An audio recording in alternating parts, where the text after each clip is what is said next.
Good morning and welcome to VMT Wired.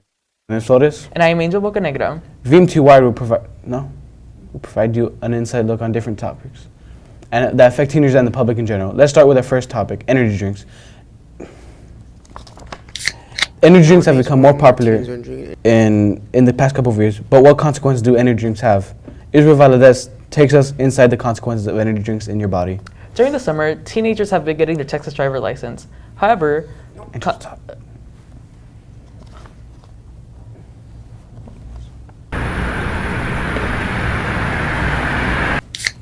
Nowadays, more and more teens are drinking energy drinks to be more productive with their busy schedules. Some examples of energy drinks would be things like Monster, Rockstar, teenagers have been getting their Texas driver Most license. teens focus on the However, positive effects of the drink while ignoring the distractions negative have been effects more. that the drinks have. Here to talk more on the subject is Mr. Guerra from Martin High School. My thoughts are that they are not as good as advertised. There's many drawbacks to it, not enough health benefits, so it's not a good idea to really even start drinking those energy drinks. He then goes on to say that there are multiple side effects that the energy drinks have that most teens are unaware of. More the negative effects is that it does have a high alkaline content as well as caffeine. That, of course, it's not good for your body.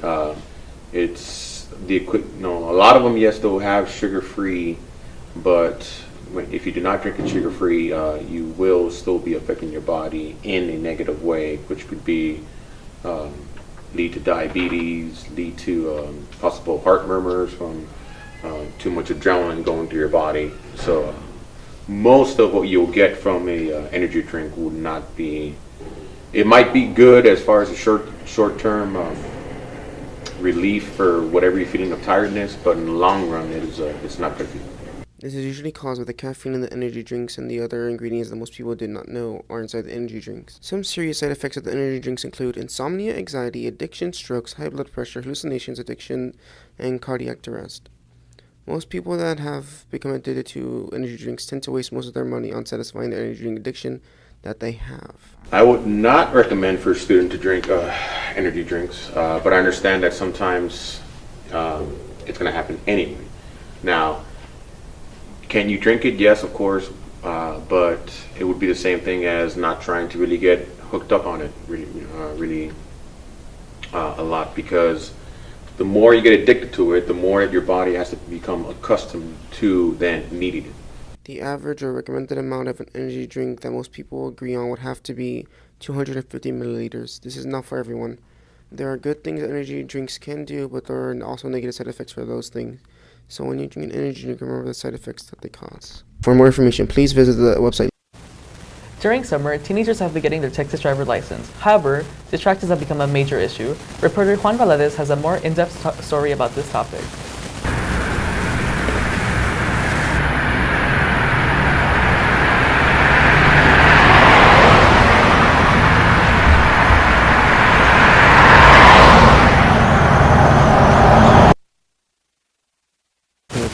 To make roadways safer for teens, Laredo has focused more attention on critical issues that distract young drivers.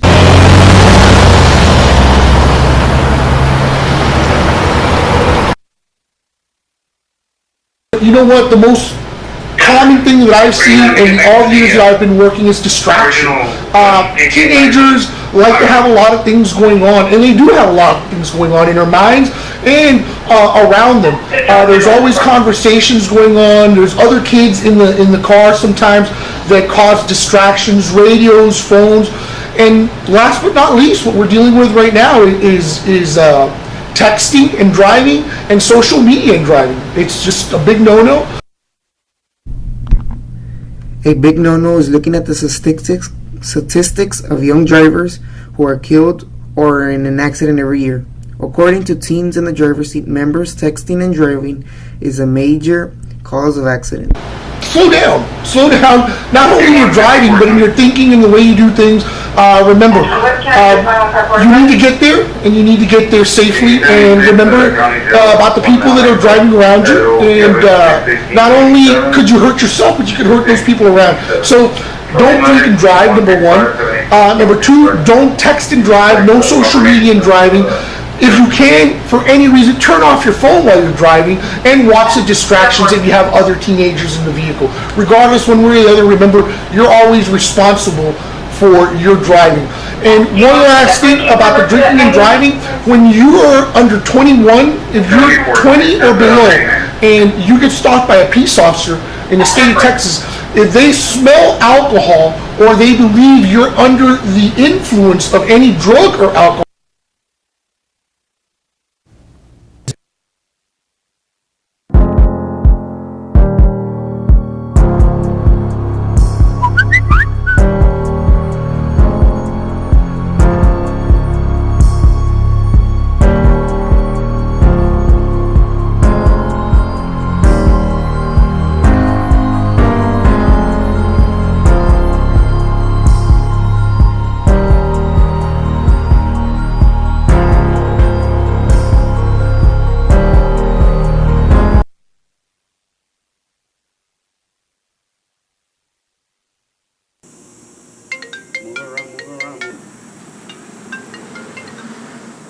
Hey, what's up, bro?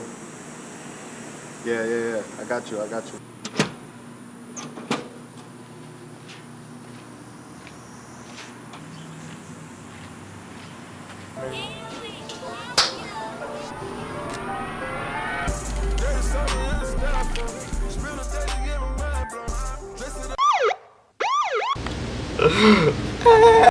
Internet problems can happen to anybody, but what happens when elderly people are the victims of the problems with the internet? Here's the story. Ever since the 1990s, when the internet was starting to get widely used and popularized, it's becoming a more and more popular thing to love and even get addicted to. Every year, new and advanced phones, gaming consoles, tablets, and computers are being made. So naturally, kids, teens, adults, even old people want these when they come out, and they make it a necessity to have it. This forces adults to buy these things for their children, or even the opposite, that the adults suck the kids into technology. But it's not very hard to be sucked into technology in the world we live in today. I have to get a phone. My mom wants me to get one too. So she sucks me into buying one because it's a better deal. It's 2 for 1. Or if you had a family plan and stuff like that. She doesn't know. She's not with times. She needs to stay old school like it should be. But I end up buying it for her anyway. She's my mom. What are you going to do about it? And with older people who haven't used the internet before, or not a lot, they can be easily impressed or even scammed to believe things that may or may not be good for them. The elders need to be more careful, especially my mom, since they get too duped too easy when it comes to the internet. A lot of things seem free and they seem hassle-free and so forth. If it's too good to be true, then it is too good. You need to be very, very careful. A lot of fraud goes, especially with the majority of elders.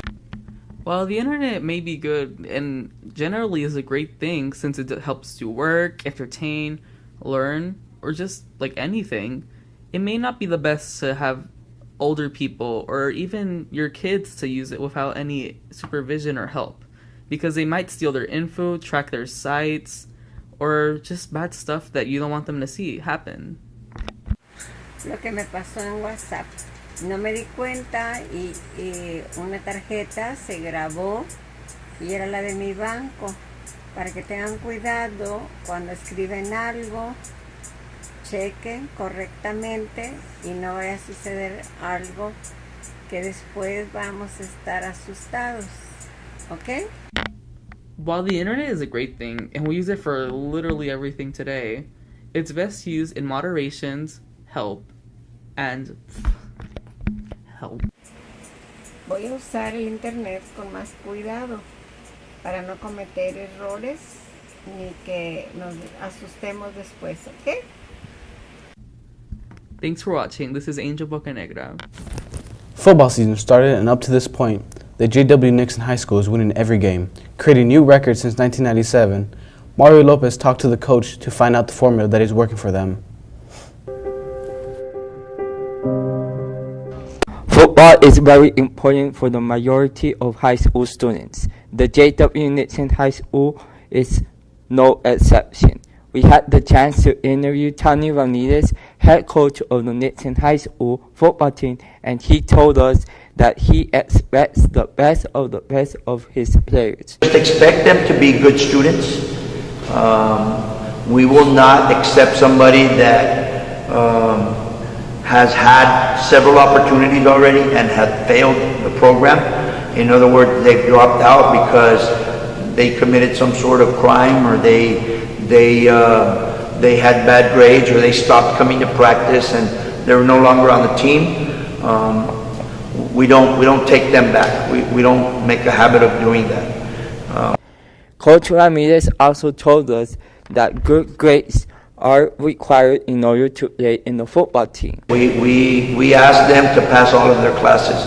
As a matter of fact, right now, we have the 3 weeks progress report out, and the coaches are going to take a very close look at that. And what we're going to do is we're going to identify issues that we need to deal with. Maybe some boys are failing some classes. Maybe some boys have too many absences. Maybe there's some discipline issues. And we're going to handle all of those on an individual basis. We're going to ask our boys to start going to tutorial classes.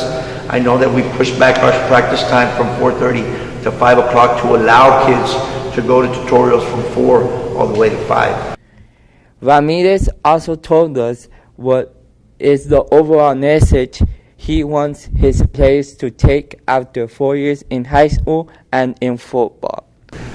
We want them to leave this program with the ability to make good decisions later on in life. That's our main goal.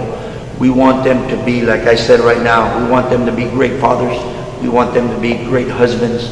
We want them to be leaders of our community, or any community that they happen to be at. We want them to make the decisions that they would be making just as if we were still with them. And hopefully the discipline that we instill in them now is going to help them be successful later on in life.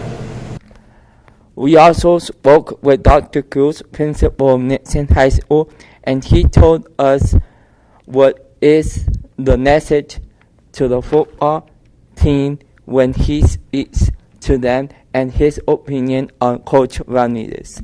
I tell them that they work as a team, that they need to know that there's going to be adversity in life, but the things that they learn in football and the things that they learn in team sports is going to help them become better people, and they're going to be able to become productive citizens. He has excellent leadership qualities, and you can see that in his coaching staff. He leads by example, and you can see that the coaches are following him. And we expect great things from him and the rest of our coaches here at J.W. Nixon High School. For VMT News, this is Mario Lopez. That is all for today, and we hope you enjoyed the first VMT Wired show. See you next week with more Wired stories.